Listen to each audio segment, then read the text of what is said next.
На еженедельной планерке главы Чувашии затронули и тему профилактики младенческой смертности от внешних причин. В течение 10 лет в регионе устойчиво снижается показатель младенческой смертности. Это один из лучших результатов в стране.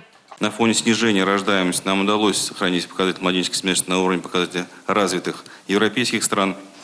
И по итогам 2021 года младенческая смертность составила 2,6 на 1000 родившихся живыми. По состоянию на 28 ноября 2022 года 2,9 на 1000 родившихся живыми.